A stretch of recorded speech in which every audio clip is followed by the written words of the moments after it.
Quando a minha fonte brinda diferentes serviços na comunidade, entre outros, a proteína, a beihana, nós estamos a ser parte de thuiszorg também, para cuidar paliativo. Nós temos também parte de material, quando você usa a cama, posto, todo diferente material que você pode ter no momento que você está malo, quando a minha fonte ajuda com tudo e cena também. O que me quero visitar com tudo é quando a minha fonte tem coleta anual, e a coleta anual de aqui vai tomar lugar e nós estamos pedindo todo grupo, na sua maneira, não usar tur diferentes grupos na join nos pasina a se coleta ribacai na diferentes localidades na tur onde Aruba e nós queremos pedir grupo na que está interessado para começar a inscrever cada de awoki para se nós podemos trazer net esquema para hora que abril chega abril mei até hora nós podemos anunciar isso aqui no público onde e que dia para fazer a donação.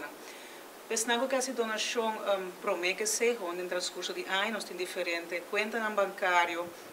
Entre outros, nós temos de Aruba Bank, qualta 26 Jesum 45 01 90.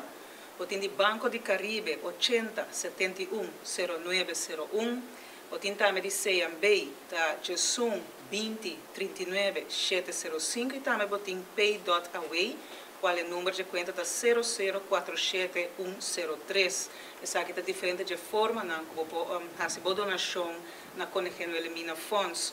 Mas não que inscrever também, porque há mais informação aqui que nós estamos fazendo, porque há informação, por exemplo, para a escola,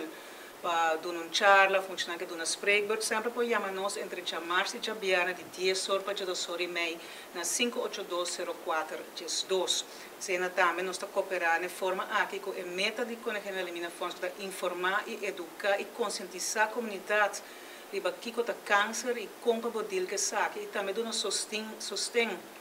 na família, na amizade, na pareja, de paciente, assim, não pode passar por um momento difícil aqui, mas sempre com o sustento de você não querer. Eu sou nós queremos pensar que o grupo que participa